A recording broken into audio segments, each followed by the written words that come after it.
Luka Dončić just got traded to the Lakers, and this might be the biggest trade in NBA history.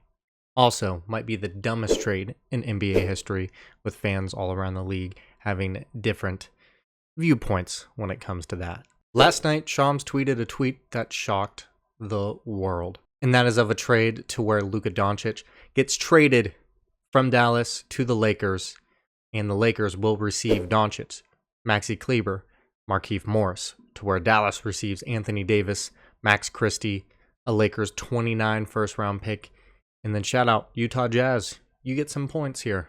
Really don't have to give up anything.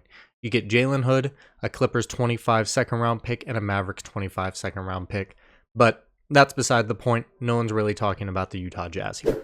Now let's break down how this really happened. Mavericks general manager Nico Harrison emphasized a renewed focus on defense, stating that, "I believe that defense wins championships."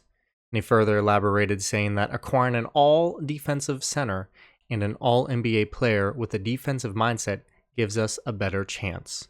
We're built to win now and in the future. Now, right there, it raises questions for me. In the future, Anthony Davis is about to be 32 years old, I think, next month. Kyrie, older player. Klay Thompson, older player. You don't have young stars on that team that will be those franchise players. But to go back to Harrison, he drew parallels to the Cleveland Cavaliers front court, noting, if you look at the Cleveland Cavaliers, that's what you're going to see. Anthony Davis probably going to finish the games at the 5, but you're going to see those guys play together, meaning Anthony Davis at the 4 and the 5. And he said when the Lakers won, he played the 4. So I'm assuming majority of the time he's going to want Anthony Davis playing the 4 and Derek Lively, Daniel Gafford mainly playing the 5. Now, this is the point to where it shocked me. Behind the scenes, trade discussions were initiated by Dallas, with reports indicating that Nico Harrison attempted to contact Luka, leaving him a voicemail and text message. Harrison then remarked, "My guess is he probably doesn't want to talk to me. And I'll be honest with you. If I was Luka, I wouldn't want to talk to you either. If he didn't know about it, LeBron James didn't know about it, Anthony Davis didn't know about it." And I guess the reason behind the Mavericks moving on from Luka were due to his ongoing concerns with his health and conditioning. Health as in discipline with regarding with diet, which they believed correlated to some of his injury issues. Now, when this trade came about, a lot of people thought Shams was hacked. They didn't believe that this trade was real. Even NBA players during games were confused. You see the shock in their faces. Players interviewed, players tweeting, question marks everywhere if this is actually true. And a lot of sick fans in Dallas. And hey, Dallas, maybe the Cowboys aren't the worst organization in Dallas anymore. Maybe the Mavs take the cake right now. Let me know down below, do you guys think Dallas got enough for Luka? Because I'm trying to imagine what Luka would actually go for if they open the gates and really talk to anybody throughout the NBA. I'm thinking a lot of great players could be traded for him. A lot of picks could be traded for him. He's a 25-year-old superstar that carried his team to the finals last year. And although we know Luka's not the great defensive player, guess what? The player that won you the championship in 2011, Dallas, Dirk was not a great defensive player then. Personally, I think it's one of the worst trades in NBA history. I don't think Dallas is going to do anything with their roster right now. They might be a good to a decent team. They're not going to make it far in the playoffs in my eyes. We've seen Kyrie become the number 1 player in other places. Hasn't panned out as well. Now, again, he's going to be the quote-unquote number 1 guy with him and AD paired as that duo. Klay Thompson, kind of a Dollar General big 3 over there at the moment. But let me know down below, what do you think Luka actually could have went for in a realistic trade, I guess, even though this one did go through.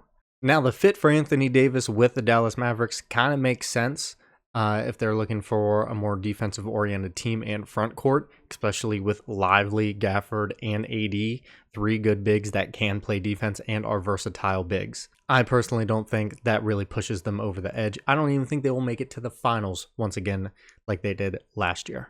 Now for the Lakers, their odds did increase to make the finals. Their odds increased for total wins throughout the season. But the question remains with one LeBron James. Does LeBron still stay in Los Angeles? Because this trade pairs Luka and LeBron as a looks like a very talented duo. My question is, they're both very ball dominant superstars to where they play best with the ball in their hands. LeBron kind of taking more of a backseat later throughout his career, but both players obviously need the ball in their hands. So that's going to lead to some questioning about chemistry as it comes, but we kind of seen the young Lonzo Ball when he was with the Lakers and kind of the highlights that him and LeBron were able to put together. Maybe we kind of see that with Luka with the Lakers as well. Also, shout out to JJ Redick, once a teammate of Luka's, now head coach.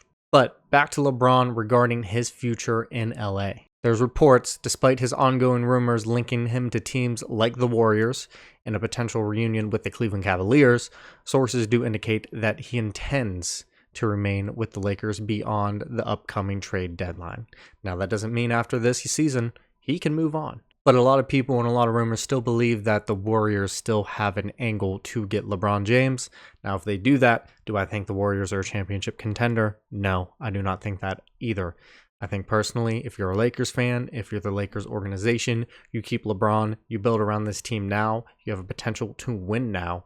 Obviously, your team got a little worse defensively, but I think your team improved for the long run.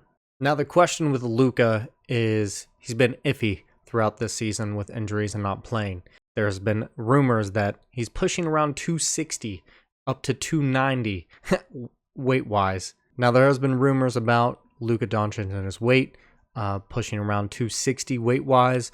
Obviously, conditioning not the greatest, so we'll see kind of how he reverts to the Lakers and see if he revamps, quote-unquote, his career, although he's a top 3 player in the NBA without a doubt.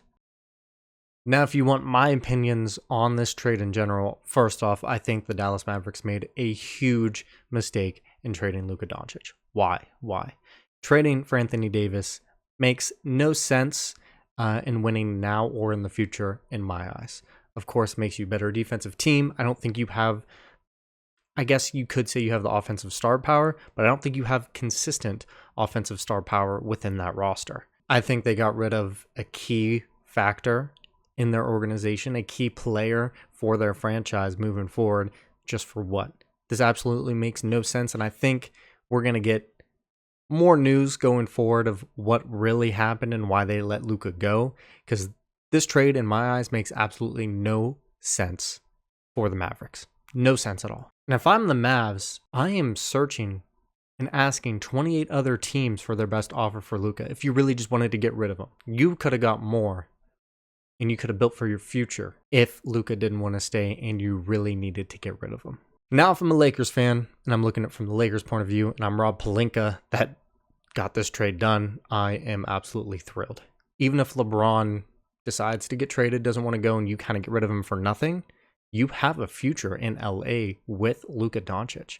He was able to make the finals with the Dallas Mavericks roster last year, and you kind of see the recipe that they built over there to succeed with the trade deadline where they got Gafford and PJ Washington. 2 players that were a key role in going in the playoffs. And you can easily replicate that with the Lakers, especially a city of LA, the organization. A lot of players would want to play for that organization. I personally don't know if LeBron and Luka are going to work together the best. I do think this might improve their chances somewhat a little more. Now, the question relies on the Lakers.